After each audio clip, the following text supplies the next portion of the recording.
Waqf Amendment Act 2025 Athubada Handok Haina All SORA Clubs Coordinating Committee ASCCOC ANJUMAN NASUL Islam SORA AMADI JAMIAT ULAM-I-HIND SORA Sinduna Ashigi Mayokta Rally Chatkhre India ki Lok Sabha amasung Rajya Sabha da pass tawduna India ki President Srimati Draupadi Murmuna ayaba piduna ek onkraba Waqf Amendment Act 2025 Ashigi Mayokta Narendra Modi down Amit Shah bye BJP high Protect Muslim Right Protect Waqf Property Waqf Amendment Act 2025 Chatnaba Yaroi Waqf Amendment Act 2025 repeal tawgadabane haiba kholau kaya lauduna khongjang changsinki All SORA Club Coordinating Committee ASCCOC ki President ML Zulfikar Alam Sheikh na hai Waqf Amendment Act 2025 pass torokpa yaningde India government asi minority Muslim ki mathakta atamna meeting changduna Muslim singi ipai puna kathok lamba property sing mang na ba paikhalakpa khongthang ni maramaduna ek asibu kudakta repeal tawgadabani ek asibu repeal tawdriba makhai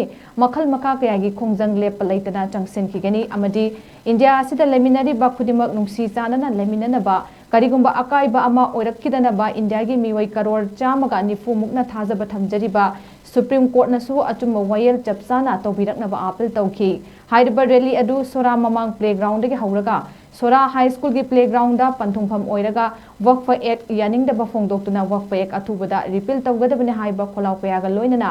apun bagi dua amaga loinana mai pakna mapung fana loisenki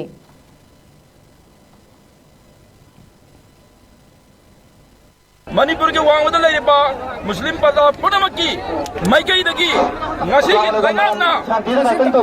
koi ki waqf ki matanda lana bil pass ki basi athuba matam da handok biyo haiba bil lasi handok da bataraba handok di bhogba ai khoi thawai tha bata bata ka so hai ri bai khoi khongjang che changyam choli la boy